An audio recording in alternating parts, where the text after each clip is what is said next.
ठीक है, मैं आपके पास आ रहा हूं सर। एक ब्रेकिंग न्यूज आ रही है और बड़ी खबर यह है कि काला सागर में रूसी गतिविधियां तेज हो गई हैं। रूस ने काला सागर में अपनी सैन्य उपस्थिति को बढ़ा दिया है। रूसी नेवी की काला सागर फ्लीट एक्टिव हो गई है। ब्लैक सी में बड़े बेड़े युद्धाभ्यास कर रहे हैं, जिनकी तैनाती है ऑलरेडी वहां पर, वो युद्धाभ्यास कर रहे हैं। काला सागर के बेड़े से यूरोप पर दबाव बनाता है रूस। तो आपको मैं बता दूं कि काला सागर में भी सैन्य अभ्यास एक तरीके से शुरू हो गया है। एक तो ये बात जनरल माथुर की काला सागर में हमने देखा है कि सैन्य अभ्यास वहां पर रशिया ने शुरू कर दिया। दूसरी एक और इंपॉर्टेंट चीज है कि दिमित्री मेदवेदेव, जो कि रूस के एक्स प्रेसिडेंट हैं, वो कह रहे हैं इस बात को कि अगर ये युद्ध नहीं रुका जल्दी तो फिर हम पश्चिमी देशों पर अटैक कर देंगे। इसको कैसे देखें?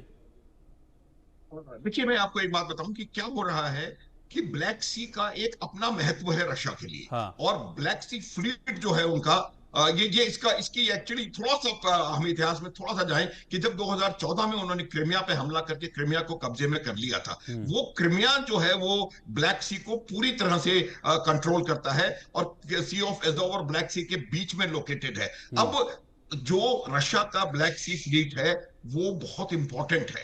उसकी मैं वजह बताता हूं, क्योंकि रशिया के जितने बाकी बचे हुए बंदरगाह हैं वो तमाम बहुत ज्यादा ठंडे इलाकों में हैं और वो साल में काफी समय जो है वो इनऑपरेटिव लगभग रहते हैं। और ब्लैक सी जो वहां पर बंदरगाह हैं वो इसलिए उनके लिए बहुत ज्यादा इंपॉर्टेंट हो जाते हैं क्योंकि ये ऑल वेदर पूरे साल ये वहां पर रहता है। पहली बात ये है। दूसरा, अभी क्या हो रहा है देखिए, जो रूस ने जिस उद्देश्य से ये लड़ाई शुरू करी थी, उनको शायद लगा था और हमें भी ये लगा था, अगर आपको याद हो हमने डिस्कशन इस पे किया, हमें भी ये लगा था कि ये काफी कुछ जल्द समय में, एक आध 2-4 महीने में समाप्त हो जाएगी। वो बहुत लंबी खिंच गई है। 3.5 साल तो इस लड़ाई को हो गए हैं और 2014 से वो लगातार क्रीमिया के थ्रू वो लड़ाई की चली आ रही है। अगर अभी भी हम गूगल करके देखेंगे तो ये लड़ाई 2014 से चल रही है। तो उनको ये लग रहा है कि वो अपने उद्देश्य जिस समय में पाना चाहते थे वो नहीं पा पा रहे हैं। और उसकी वजह जो यूरोपीय देशों से यूक्रेन को दी जा रही मदद, इक्विपमेंट के लिए, हथियारों के मार्फत, ट्रेनिंग के मार्फत और हर तरीके से, तो उनको लगता है कि वो उसके ऊपर ब्लैक सी के थ्रू दबाव बढ़ाएंगे।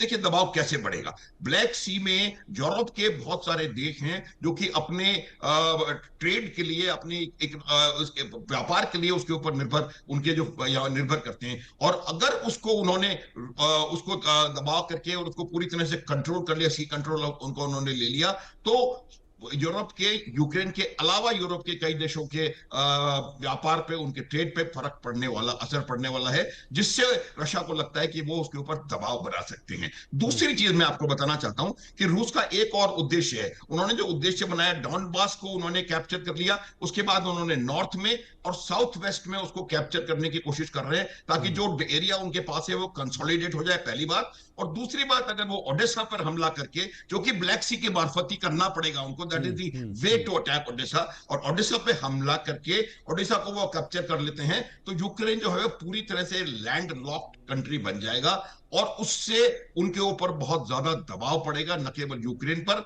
बल्कि बाकी यूरोपीय देशों पर भी, जो कि यूक्रेन के थ्रू रूस से मुकाबला करने की कोशिश कर रहे हैं। तो मेरा यह मानना है कि यही वजह है कि वो उन्होंने अपने ब्लैक सी फ्लीट को पहली बात तो स्ट्रेंथन किया है और दूसरी बात उसमें वहां पर एक्सरसाइजेस करने शुरू कर दिए हैं। एक चीज और मैं बताना चाहूंगा, अगर आप देखें कि इसी ब्लैक सी फ्लीट को पिछले 3.5 सालों के दौरान यूक्रेन ने बहुत ज्यादा नुकसान पहुंचाया है, ये हम सब जानते हैं। तो मुझे लगता है कि उसको भी कहीं, उसकी भी वो भरपाई करना भी उनके उनके दिमाग में रहा होगा। एक वो किर्च ब्रिज जो है वो बहुत इंपॉर्टेंट स्ट्रेटेजिक ब्रिज है, जिसके ऊपर 3 बार यूक्रेन हमला अटैक करके उसको नुकसान पहुंचा चुका है। तो ये तमाम चीजों को देखते हुए और यूरोपीय देशों के ऊपर दबाव बनाने के लिए, की परिस्थिति बनाने के लिए इन्होंने ब्लैक सी में एक्टिविटी बढ़ा दी है और ब्लैक सी फ्लीट को स्ट्रेंथन करके, और मुझे लगता है कि अभी कुछ समय में हम देखेंगे कि ओडेसा के ऊपर हमले और तेज होंगे और रोमानिया और ये जगह, मैं कहना नहीं चाह रहा हूं लेकिन संभावना पूरी पूरी है, दबाव बनाएगा रूस। और ये आर्थिक रूप से दबाव ज्यादा बनाया जाएगा, न कि मिलिट्री रूप से। और बिल्कुल। हमला भले ही वो इमीडिएटली ना करे, लेकिन वहां पर दबाव उन्होंने बनाना शुरू कर दिया है। ओडिशा पे हमले, मेरा मानना है रोहित, ठीक तेज होंगे आने वाले समय में। ठीक है। ओडिशा पर हमले तेज होंगे, जैसा कि आपने बताया भी। रूस अपनी तैयारी कर रहा है, वो देख भी रहा है। रूस लगातार पश्चिमी देशों को धमका भी रहा है। नाटो हमला करेगा या नहीं करेगा ये आगे पता चलेगा, लेकिन इस बीच ब्रेकिंग न्यूज एक और आ रही है। बड़ी खबर यह है कि खेरसोन में जो रूसी कब्जे वाला इलाका है वहां पर अटैक हुआ है। खेरसोन में रूसी सैन्य पोस्ट पर हवाई हमला किया गया है। यूक्रेन ने मिग-29 जेट से इस इलाके में, खेरसोन इलाके में जहां पर रूसी पोस्ट है, वहां बारूदों की बौछार कर दी है। यूक्रेन ने GBU-39 गाइडेड बॉम्ब यहां पर गिराया है। यूक्रेनी हमले में रूस की सैन्य पोस्ट तबाह हो गई है। इस वक्त की ब्रेकिंग न्यूज में आपको बता रहा हूं। देखिए, हालांकि इसमें नुकसान बहुत पहुंचा है यूक्रेन को अभी तक इस जंग में, लेकिन इसके बावजूद जो यूक्रेन है वो लगातार रिटेलिएट कर रहा है। यूक्रेन लगातार जवाब दे रहा है। हालांकि रशिया के हमले बड़े हो रहे हैं, रशिया के अटैक्स बड़े हो रहे हैं, रशिया नुकसान ज्यादा पहुंचा रहा है, लेकिन यूक्रेन भी लगातार मानने को तैयार नहीं है और यूक्रेन भी लगातार जवाब दे रहा है। और यहां पर खेरसोन में यूक्रेन ने बड़ा अटैक किया है। GBU-39 गाइडेड मिसाइल से रूस की जो सैन्य पोस्ट है उसको निशाना बनाया है। यहां पर GBU-39 गाइडेड बॉम्ब गिराया है। तो जनरल माथुर, जिस तरीके से ये रिटेलिएशन चल रहा है यूक्रेन का, ठीक है उस पैमाने पे नहीं है जितना रशिया की इंटेंसिटी बहुत ज्यादा है, लेकिन यूक्रेन भी कहीं भी हार मानने को तैयार नहीं है।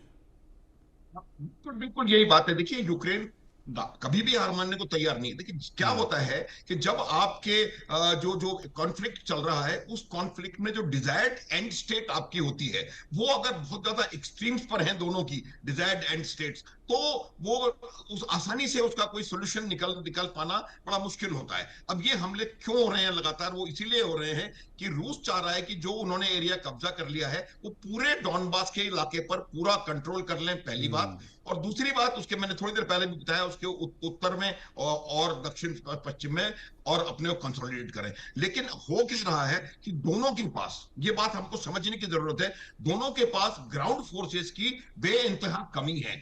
बूट्स ऑन ग्राउंड ना तो रूस के पास उतने बचे हैं, ना यूक्रेन के पास है। तो इस प्रकार के हमले होते रहेंगे, नुकसान हमको नजर आता रहेगा। लेकिन जब तक आप उस पोस्ट को, जहां पर आपने इस GBU-57 या जिससे भी आपने हमला किया है, जब उसको जाके फिजिकली कैप्चर नहीं करेंगे, तब उसको कोई लाभ नहीं है। आपने यूक्रेन के सैनिकों पे नुकसान, रशिया के सैनिकों पे नुकसान पहुंचा दिए, कुछ मार लिए, कुछ उनको वैसे नुकसान हो गया, लेकिन वो आपके पास नहीं आया वापस। तो अगर आपको उसको वापस लाना है, तो मेरा ये मानना है कि कहीं ना कहीं आपको अपने ग्राउंड ऑफेंसिव्स में, ग्राउंड एक्शंस में इंटेंसिटी बढ़ानी पड़ेगी। और जिन जगहों को आप इस प्रकार से न्यूट्रलाइज कर रहे हैं, न्यूट्रलाइजेशन के बाद उसको फिजिकली ऑक्यूपाई आपको करना पड़ेगा।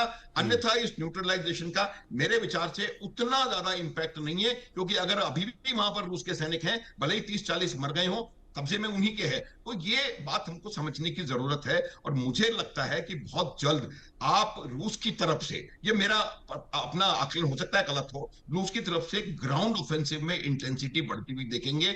ये भी खबर बीच में आई थी कि उन्होंने 2 लाख नए रिक्रूट्स उन्होंने शुरू करे, रिक्रूटमेंट किए हैं। हालांकि उनमें से काफी हद तक वो रिप्लेनिशमेंट्स हैं जो सेनाएं उनकी पुरानी थी, और कुछ उन्होंने नए रिक्रूटों को, नए रेजिमेंट्स को बनाने की कोशिश की है। बूट्स ऑन ग्राउंड ये सबसे ज्यादा जरूरी चीज है, वरना ये एट्रिशन वॉरफेयर लगातार चलता रहेगा। इससे दबाव कभी यहां बढ़ेगा, कभी वहां बढ़ेगा, लेकिन आपको फिजिकली जाके उसको क्लियर करके ऑक्यूपाई करना पड़ेगा। बहुत बहुत शुक्रिया जनरल अनुज माथुर साथ में जुड़ने के लिए। और इस बीच एक और ब्रेकिंग न्यूज है। बड़ी खबर यह है कि यूक्रेन के सुमी में रूस ने एयर स्ट्राइक की है। सुमी से ये ब्रेकिंग न्यूज है। यहां पर रशिया ने एयर स्ट्राइक की है और सुमी वही एरिया है जहां पर कब्जा करने की मंशा इस वक्त रशिया की है। और सुमी के आसपास रशिया ने अपनी जो ग्राउंड फोर्सेस है उनको भी तैनात रखा हुआ है। सुमी में यूक्रेनी ट्रेनिंग सेंटर पर यह डायरेक्ट अटैक हुआ है और हमले में यूक्रेन का ट्रेनिंग सेंटर पूरी तरीके से तबाह हो गया है।